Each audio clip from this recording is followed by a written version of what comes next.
జోహార్ తెలంగాణ మన వీరులకు కేసీఆర్ గారి నాయకత్వం. గౌరవనీయులు, మీ అందరి అభిమాన నాయకుడు, డైనమిక్ లీడర్ శ్రీ రేగా కాంతారావు గారికి,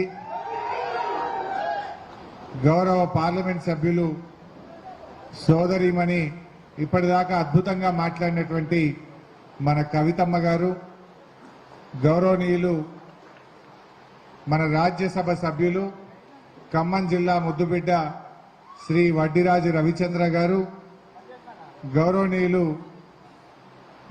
ఎర్రోళ్ల శ్రీనివాస్ గారు, అదేవిధంగా సీనియర్ నాయకులు భవానీ శంకర్ గారు, మా రాజేందర్ గారు, అదేవిధంగా భద్రయ్య గారు, సతీష్ రెడ్డి గారు, అమరేందర్ గారు, నరసింహారావు గారు, ముత్యం బాబు గారు, శ్రీలత గారు, వేదిక మీద ఉన్న మండల పార్టీ అధ్యక్షులు, కోఆపరేటివ్ చైర్మన్లు, సీనియర్ నాయకులు, ఉద్యమకారులు, సర్పంచులు, ఎంపీటీసీలు, రాష్ట్ర నాయకులు, ముఖ్యంగా బీఆర్ఎస్ కుటుంబ సభ్యులు, మా జర్నలిస్ట్ మిత్రులందరికీ పేరు పేరున నమస్కారం తెలియజేస్తా ఉన్నాను. మిత్రులారా, భవానీ శంకర్ అద్భుతంగా విశ్లేషించాడు, కవితమ్మ విజృంభించేసింది, రేగా గారు చాలా డీటెయిల్డ్గా మాట్లాడారు. సరే, ఇంకా 5 అవుతా ఉంది, నేను ఎక్కువ టైం తీసుకొని మళ్ళీ నేను హైదరాబాద్ వెళ్ళాలి. రేపు 2 జిల్లాలు ఉన్నాయి నాకు, మెదక్ జిల్లా, మళ్ళీ ఎల్బీ నగర్ హైదరాబాద్ కూడా ఉంది. ఇప్పుడు ఒక విషయం అయితే, మీ అందరినీ చూస్తే నాకు చాలా ఉత్సాహం వచ్చింది. నేను అనుకున్న దురదృష్టవశాత్తు పినపాకలో ఓడిపోయాం, మా వాళ్ళు ఏమన్నా నిరుత్సాహంగా ఉన్నారేమో, మా వాళ్లకు ధైర్యం చెప్పుదాం, మా వాళ్లకు ఉత్సాహం ఇద్దామని నేను వచ్చిన. కానీ మీరే నాకు ఉత్సాహం ఇస్తున్నారు, ధైర్యాన్ని ఇస్తా ఉన్నారు. మీలో ఎక్కడ కూడా కొద్దిగా కూడా ఆత్మవిశ్వాసం సడలలేదు, చాలా విశ్వాసంగా ఉన్నారు. కానీ ఇదే కొద్దిగా ఇప్పుడు అనిపిస్తుంది, మీకు కూడా అర్థమైంది, అయ్యో ఏమైపోయారా భయ్, ఆడ కేసీఆర్ బాయ్, ఈడ మా కాంతారావు బాయ్, జర్ర కష్టపడితే వచ్చు కదా, ఎంత పని చేస్తే మీరు అని ఇప్పుడు ఎవరి వాళ్ళు అనుకుంటుండ్రు.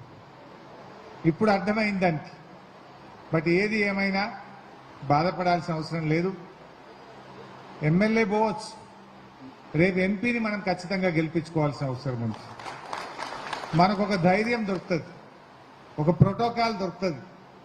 ఏదన్నా మండలంలో ఇబ్బంది ఉంటే ఎంపీ గారు ఉంటే ఆర్డీఓని పిలిచి, ఎంఆర్ఓని పిలిచి, సిఐని పిలిచి మన కార్యకర్తల్ని కాపాడుకోగలుగుతాం, మన ప్రజలకు దగ్గరగా మనం పనిచేయగలుగుతాం. ఇదేమే సాధ్యం కాంది. ఎంపీగా నామా గారు అద్భుతంగా గెలవలేదా? అదేవిధంగా మన పక్కనే వరంగల్లో, మన భువనగిరిలో మనము అన్నీ గెలిచినాం, కానీ మనం ఎంపీ ఓడిపోయినాం. అంటే ఇవి పెద్ద ఇబ్బంది ఏం కాదు. అందువల్ల మీరు పట్టుబడితే ఎంపీ, మహబూబాబాద్ ఎంపీని 100% మనం గెలిపించుకోగలుగుతాం. 2 సార్లు మహబూబాబాద్ ఎంపీ మనం గెలిచినాం, ముచ్చటగా 3వసారి కూడా మనం మహబూబాబాద్ ఎంపీని అందరం కష్టపడి గెలిపించుకుందాం. ప్రజల్లో చర్చ స్టార్ట్ కాలేదా? వాళ్ళు మార్పు అన్నారు, మార్పు తెస్తాం, మార్పు తెస్తామంటే ఏం మార్పు తెచ్చిందే? మార్పు వచ్చిందా ఏమన్నా? కొన్ని వచ్చినాయి. ఆనాడు కేసీఆర్ గారు ఉండగా 24 గంటల కరెంట్ వస్తుండే, ఇప్పుడు 14 గంటలు 16 గంటలకు వచ్చింది. మార్పు వచ్చిందా లేదా? ఆనాడు కనురెప్పగొట్టినంతసేపు కరెంటు పోకపోతుండే, ఇవాళ రోజుకు 4-5 సార్లు కరెంట్ అయితే ట్రిప్ అవుతున్నది. అయితే లేదు, మార్పు వచ్చింది బరాబర్. ఆనాడు పెన్షన్ ప్రతి నెల 15వ తారీఖు నుంచి 20వ తారీఖులోగా వృద్ధులకు, వితంతువులకు పెన్షన్ వచ్చేది. కానీ మార్పు వచ్చింది, జనవరి నెలలో పెన్షనే రాలేదు, ఇంకా పెన్షన్ కోసం అవ్వాతాతలు ఎదురు చూస్తా ఉన్నారు. ఆర్థిక మంత్రి మన జిల్లాలో ఉన్న అవ్వాతాతలకు ఇంకా పెన్షన్ రాలే, మార్పు వచ్చింది. అదేవిధంగా ఇవాళ ఆటో కార్మికులు ఉచిత బస్సు పెట్టిండ్రు. మరి 6 లక్షల మంది ఆటో కార్మికులు ఇవాళ రోడ్డు మీద పడ్డరు. రాష్ట్రంలో 12 మంది ఆటో కార్మికులు ఇప్పటికే ఆత్మహత్య చేసుకున్నారు. మార్పు అంటే ఆటో కార్మికుల ఆత్మహత్యలు మార్పా? 6 లక్షల మంది ఆటో కార్మికులను రోడ్డు మీద పడేయడం మార్పా? ఈ ప్రభుత్వానికి ఏమైనా కొద్దిగైనా చీమ గుట్టినట్టుంటే వెంటనే ఆటో కార్మికులకు నెలకు 10,000 రూపాయలు అందించి ఆదుకోవాలని చెప్పి నేను డిమాండ్ చేస్తా ఉన్నా. మార్పు అన్నారు, రైతు బంధు ఎంత దుర్మార్గంగా మాట్లాడుతున్నారే. కళ్ళు నెత్తికెక్కినాయి కాంగ్రెస్ పార్టీ మంత్రులకు, అహంకారంతో మాట్లాడుతున్నారు. మొన్న మన జడ్పీ చైర్మన్ గారు రైతు బంధు డబ్బులు ఇంకా పడలేదు అంటే పోలీసులను పెట్టి గెంటేసే ప్రయత్నం, రైతు బంధు ఇంకా రాలేదంటే చెప్పుతో కొట్టండి అని మాట్లాడతాడు ఒక మంత్రి గారు. అంటే ఇది అహంకారం కాదా? మీరు తెచ్చిన మార్పేంది? మా కేసీఆర్ ఉండగా ఎన్నడన్నా ఫిబ్రవరి నెల దాకా రైతు బంధు పడకుండా ఉన్నాదే? ఎప్పుడైనా డిసెంబర్ జనవరిలో రైతు బంధు ఇచ్చి చూపిండు మన కేసీఆర్. అరే కరోనా వచ్చిన కష్టకాలంలో కూడా ఉద్యోగస్తుల జీతాలు ఆపిండు, మంత్రుల ఎమ్మెల్యేల జీతాలు ఆపిండు, రైతు బంధు డబ్బులు మాత్రం సకాలంలో ఇచ్చిండు మన కేసీఆర్. మీకేమైంది? ఏమైనా కరోనా ఉందా? ఇప్పుడు అన్ని మంచిగున్నా ఈ కాంగ్రెస్ వాళ్ళు ఇప్పటికీ 3 ఎకరాలకు కూడా రైతు బంధు వేయలే. ఆనాడు మనం పోడు భూములకు పట్టాలు ఇచ్చినాం, ఉచిత కరెంట్ ఇచ్చినాం, రైతు బంధు కూడా మనం ఇచ్చినాం. కానీ కాంగ్రెస్ వాళ్ళు పట్టా భూములకు లేదు, పోడు భూములకు లేదు, ఏ భూములకు కూడా రైతు బంధు ఇయ్యని పరిస్థితి. అంటే ఎటు పోతున్నాయి ఆ డబ్బులు? ఏం చేస్తున్నారు? ఇప్పటికే 14,000 కోట్ల రూపాయలు అప్పు తెచ్చినారు. మరి రైతు బంధు వేయడంలో ఆలస్యం ఎందుకు? ఆసరా పెన్షన్ ఇవ్వడంలో ఆలస్యం ఎందుకు? ఇలా ప్రజలు ఆలోచిస్తలేరా? ఇలా రైతు బంధు ఇవ్వడంలో మార్పు వచ్చింది, ఆసరా పెన్షన్ ఇవ్వడంలో మార్పు వచ్చింది, కరెంట్ ఇవ్వడంలో మార్పు వచ్చింది. రాలేదా మార్పు? ఆటో డ్రైవర్ల జీవితాల్లో ఆగం చేయడంలో ఇవాళ మీరు మార్పు తెచ్చిండ్రు. చివరికి మన ప్రాజెక్టులు మొత్తం ఢిల్లీ చేతిలో పెట్టి ఉన్న తెలంగాణను ఆగం చేసిండ్రు. ఇది మీరు మార్పు తెచ్చింది. ఇలా ఏమైంది? నాగార్జున సాగర్, శ్రీశైలం ప్రాజెక్టు మన అన్ని అవుట్లెట్లను కూడా ఇలా కృష్ణా బోర్డుకు అప్పచెప్పింది.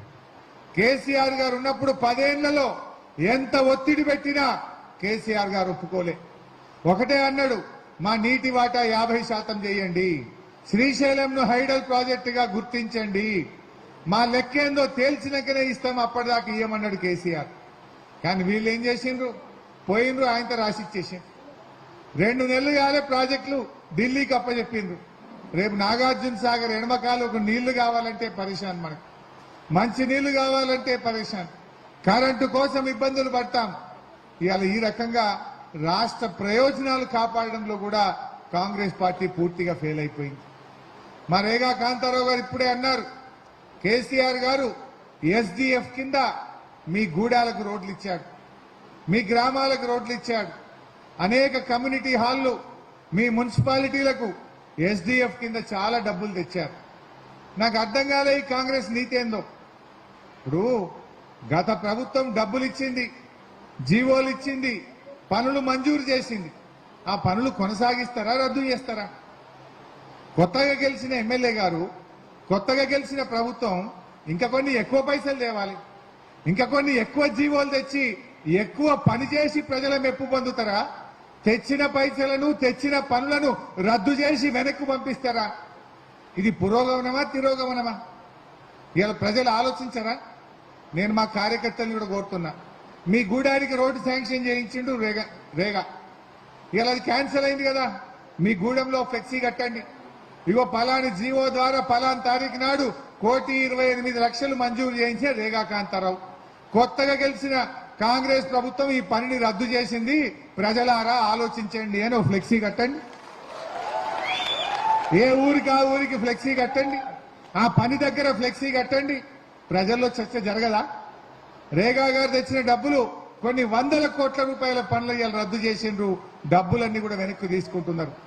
ఎక్కడెక్కడ జీవో వచ్చిందో, ఏ ఏ పనికి మంజూరైందో, ఏ గ్రామానికి మంజూరైందో ఆడ బ్రహ్మాండంగా జీవో కాపీని కూడా ప్రింట్ చేయండి. ఫ్లెక్సీలా జీవో కాపీని ప్రింట్ చేయండి, వివరంగా రాయండి.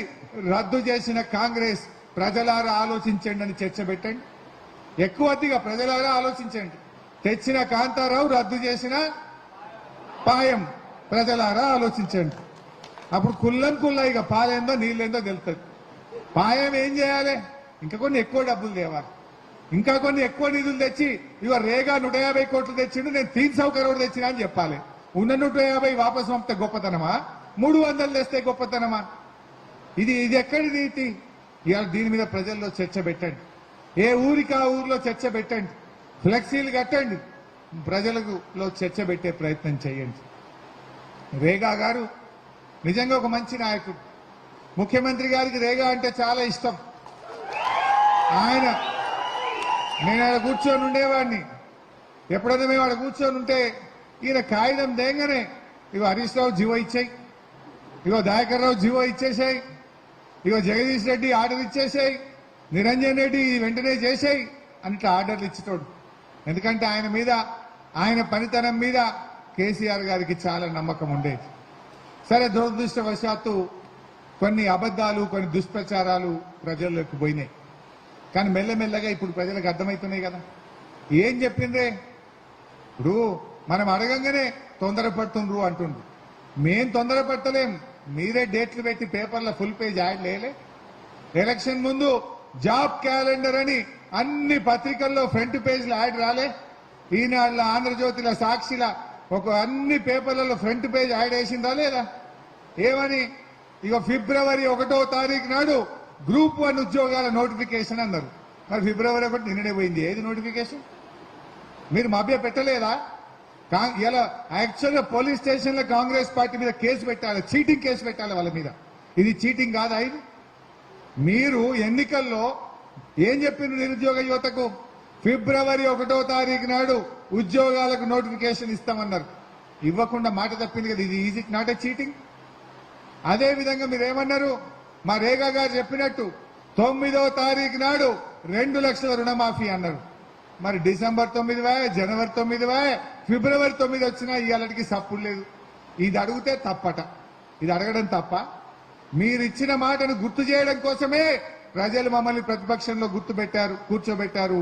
తప్పకుండా మేము అడుగుతూనే ఉంటాం. మీరు మీకు చేతగాక ఫ్రస్ట్రేషన్ తో ఇవాళ మమ్మల్ని తిడతా ఉన్నారు. ఇలా అర్థమైంది, మీ తిట్ల పురాణం వెనుక ఫ్రస్ట్రేషన్ ఉంది, మీ చేతగానితనం ఉంది. మీరు ప్రజలకు ఇచ్చిన హామీ నిలబెట్టుకోలేక మీరు నోరు బారేసుకుంటున్నారు. మీరు సహనం కోల్పోవచ్చు, మీలో ఫ్రస్ట్రేషన్ ఉండొచ్చు, కానీ మాకు ఓపిక ఉన్నది. మేం ప్రతిపక్షంలో ఉన్నా, అధికారంలో ఉన్నా, ప్రతిపక్షంలో ఉన్నా మాది ప్రజల పక్షమే. మాది పాలక పక్షమైనా ప్రతిపక్షమైనా మాది ప్రజల పక్షమే. డెఫినెట్ గా ఈ ప్రజల పక్షాన కాంగ్రెస్ పార్టీని నిలదీస్తూనే ఉండాలి. మీరు కూడా చర్చ పెట్టాలి. ఏం చెప్పిండ్రే? వడ్లు అమ్ముకోకుర్రి, మేము రాగానే 500 బోనస్ ఇస్తామన్నారు. ఇచ్చిండ్రా? ప్రజల్లో చర్చ పెట్టండి. ఇప్పుడు యాసంగి వడ్లు వస్తున్నాయి, దానికన్నా బోనస్ ఇవ్వయి. మక్కలకి బోనస్ నువ్వు చెప్పలేదా? మిర్చికి ఇస్తాని, మక్కలకి ఇస్తాని, వడ్లకి ఇస్తాని వాళ్ళ మేనిఫెస్టోలో ఆ 420లో ఉన్నది, చదువు. దాని మీద ప్రజల్లో చర్చ పెట్టాలి. రుణమాఫీలో మోసం, ఉచిత కరెంటులో మోసం, బోనస్ లో మోసం జరిగిందా లేదా? ఇవాళ అనేక విషయాలు, జాబ్ క్యాలెండర్ ఇస్తామన్నారు, మోసం చేసింది. వాళ్ళే చెప్పింది ఫిబ్రవరి 1వ తారీఖున. ఇట్లా అనేక విషయాల్లో ప్రజలకు అర్థమవుతా ఉన్నాయి. మనం కూడా ప్రజల పక్షాన మనం మాట్లాడుతూ ఉండాలి. మీ ఊర్లలో పెన్షన్దారులు ఉంటారు, వృద్ధులు, వితంతువులు, వికలాంగులు, ఎయిడ్స్ పేషెంట్లు, గీత కార్మికులు, చేనేత కార్మికులు 44 లక్షల పెన్షన్లు ఇచ్చిండు మన కేసీఆర్. మాట అంటే మాట మీద ఉన్నాం మనం. 200 ఉన్న పెన్షన్ను 10 అంతలు పెంచి 2000 రూపాయలు చేసినాం మనం. మరి కాంగ్రెస్ వాళ్ళు 2000ను డబుల్ చేస్తాం 4000 అన్నారు. డిసెంబర్లోనే ఇస్తామన్నారు. వచ్చినాయి 4000 మాట దేవుడు కానీ వచ్చే 2000 కూడా రాలేదు. కొండ నాలుకకు మంది వేస్తే ఉన్న 4 ఇసిపోయిందట. వచ్చే 2000 రాలే ఇంతవరకు జనవరి. ఇది కాంగ్రెస్ పార్టీ నీతి. అందువల్ల మీరు కూడా ఏం చేయాలంటే ఆ వృద్ధులు, వితంతువులతో ఇళ్లకు పోయి మాట్లాడండి. ఇగో కాంగ్రెస్ మోసం చేసింది. 4000 అన్నారు, ఇయ్యలేదు. ఉద్యోగాలన్నారు, ఇయ్యలేదు. కరెంట్ అన్నారు, మోసం. రుణమాఫీ అన్నారు, మోసం. బోనస్ అన్నారు, మోసం. ఇవన్నీ విషయాలు మనం కూడా ప్రజల్లో చర్చ పెట్టాలి. ప్రజలకు దగ్గరగా ఉండాలి. ఇంకా కొద్ది టైం ఉన్నది, తొందర ఏం లేదు. మా రేగా మంచి ఆలోచన చెప్పింది నాకు కూడా. ఉచిత బస్ ఎక్కాలి, ధర్నాలు చేయాలి, అంతే కదా. ఏడ ధర్నాలున్నా మన మహిళా కార్యకర్తలు బ్రహ్మాండంగా గవర్నమెంట్ ఇచ్చిన ఉచిత బస్ ఎక్కాలి, రావాలి, ధర్నాలు చేయాలి. దేనికోసం? ప్రజలకు ఇచ్చిన హామీ నిలబెట్టుకోండి. ప్రజల పక్షాన, ప్రజల కోసం తప్పకుండా మనం పోరాటం చేస్తూనే ఉందాం. బట్ నేను ఫైనల్గా మీతో కోరేది ఒక్కటే, ఎక్కడ కూడా మీరు టెన్షన్ పడద్దు. ఏ చిన్న ఇబ్బంది వచ్చినా మంచి జిల్లా పార్టీ అధ్యక్షుడు ఉన్నాడు, ఆయనే కాదు మొత్తం బీఆర్ఎస్ పార్టీ మీకు అండగా ఉంటుంది. అవసరమైతే మేము 30 మంది ఎమ్మెల్యేలను బస్ వేసుకొని వస్తాం మీ పినపాకకు, మీ మీ మీ మండలాల్లో. ఎక్కడ ఏ సమస్య ఉన్నా వచ్చి మీ పక్షాన పోరాడతాం, గట్టిగా మీ పక్షాన నిలబడతాం. ఇలా ఆయిల్ పామ్ ధరలు తగ్గుతున్నాయి. 15-16 వేలు ఉండే ఇప్పుడు 12 వేలకు వచ్చింది. మాటలు వీళ్ళు ఏమన్నారు, మద్దతు ధర ఇస్తామన్నారు. ఇలా ఆయిల్ పామ్ రైతులకు 15,000 రూపాయల మద్దతు ధర ఇచ్చేదాకా కూడా ఆయిల్ పామ్ రైతుల పక్షాన కూడా పోరాడతాం. సో అన్ని సమస్యల మీద కూడా మనం పోరాడతాం. మనం డెఫినెట్ గా బౌన్స్ బ్యాక్ అయ్యేది ఖాయం. ఇలా రేపు మీ సర్పంచ్ ఎన్నికలు, ఎంపీటీసీ ఎన్నికలు వచ్చినప్పుడు 6 నెలలకు వస్తాయో, ఏడాదికి వస్తాయో కానీ ఎప్పుడు వచ్చినా మీరు అల్క గెలుస్తారు. ఇప్పుడు ఏమని అంటే జర తప్పించుకుంటారు, ఇంకా 100 రోజులు నిండలే, 100 రోజులు నిండలే అంటారు. 100 నిండినాక ఏం చేస్తారు? మార్చి 17వ తారీఖు 100 నిండుతూనే ఉన్నది. ఇప్పుడు మీరు 100 రోజుల్లో మా అక్క చెల్లెళ్లకు మనిషికి 2,500 ఇవ్వాలి, మా వృద్ధులకు 4,000 పెన్షన్ ఇవ్వాలి, 2 లక్షల రూపాయలు రుణమాఫీ చేయాలి. 100 రోజులు నిండగానే ఇప్పుడు వడ్లు మక్కలు వస్తాయి, బోనస్ ఇవ్వాలి 500 రూపాయలు. ఇవ్వబోతు ఊకుంటామా? గట్టిగా ఎక్కడికక్కడ కాంగ్రెస్ పార్టీ నాయకులను మనం నిలదీస్తూనే ఉంటాం. దానికి అదే బాధ్యత ప్రజలు మనకి ఇచ్చారు. అందరూ మీరు ధైర్యంగా ఉండండి. ఏమైనా చిన్న చిన్న కేసులు పెట్టినా, ఎక్కడైనా చిన్న చిన్న ఇబ్బందులు వచ్చినా మనం తెలంగాణ ఉద్యమంలో కొట్లాడినాం కాదే. అరే చంద్రబాబు నాయుడు, రాజశేఖర్ రెడ్డి, కిరణ్ కుమార్ రెడ్డిలు ఎన్ని కేసులు పెట్టినా గట్టిగా కొట్లాడినాం. ఢిల్లీ మెడలు వంచి తెలంగాణ తెచ్చిన వాళ్ళం మనం. హైదరాబాద్ లా నేను అరెస్ట్ కాని పోలీస్ స్టేషనే లేదు, నన్ను వెట్టని పోలీస్ స్టేషనే లేదు. ఎన్ని కేసులు నా మీద, దాదాపు 300 కేసులు ఉన్నాయి నా మీద. మెదక్ జైల్లో 4 రోజులు పెట్టిరు నన్ను. జైళ్లలో పెట్టినా, ఎన్ని అరెస్టులు చేసినా ఎక్కడ జై తెలంగాణ అన్నం తప్ప ఒక్క అడుగు వెనుకకు వెయ్యలే. ఆ రోజు అట్లా పోరాడకపోతే ఇవాళ తెలంగాణ వచ్చినా? దయచేసి ఆలోచించండి. అందువల్ల రేపు కూడా ఖచ్చితంగా భవిష్యత్తు బీఆర్ఎస్ పార్టీదే ఉంటుంది. బీఆర్ఎస్ మీద ప్రజలకు నమ్మకం ఉన్నది. మనకి ఇదేదో చిన్నపాటి ఒక స్పీడ్ బ్రేకర్ లాంటిది. 4 ఒక్కసారి దాట్యమంటే మళ్ళా బండి పికప్ అవుడే, మళ్ళా గోల్ కొట్టుడే. గ్యారంటీగా మనమే వస్తాం. కానీ 4 రోజులు మనం గట్టిగా పనిచేద్దాం. ధైర్యంగా ఉండండి, కార్యకర్తల్ని కాపాడుకోండి.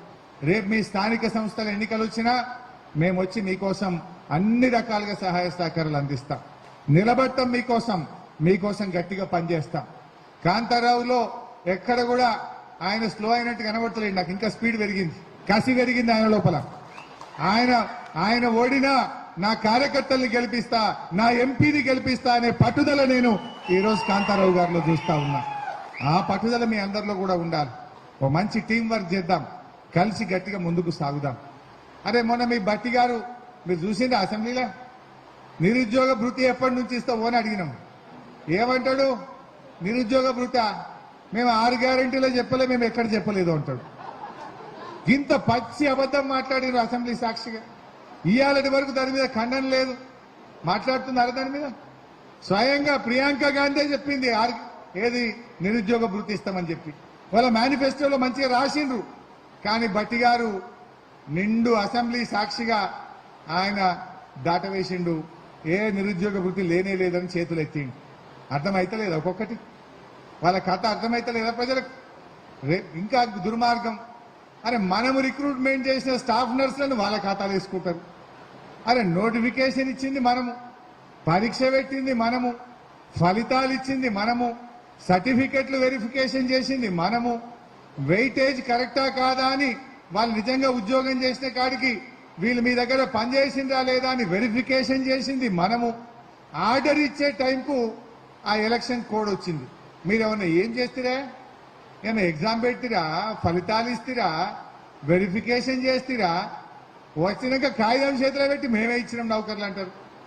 మీరు నిజంగా మీరు ఇచ్చే 2 లక్షల ఉద్యోగాలు మీరు నోటిఫికేషన్ ఇవ్వాల్సిందే. నోటిఫికేషన్ ఇచ్చి పరీక్ష పెట్టి ఇచ్చితేనే అది మీ ఖాతాలో పట్టదు తప్ప ఈ నర్సింగ్ ఆఫీసర్ ఉద్యోగాలు మీ ఖాతాలో పడాయి. మన కానిస్టేబుల్ అయి పెట్టిండు మెల్లగా 15,000 ఇస్తాం. అది నువ్వేమిచ్చేది? ఆల్రెడీ కేసీఆర్ ఇచ్చిండు. 15,000 కానిస్టేబుల్ ఉద్యోగాలకు పరీక్ష పెట్టింది కేసీఆర్.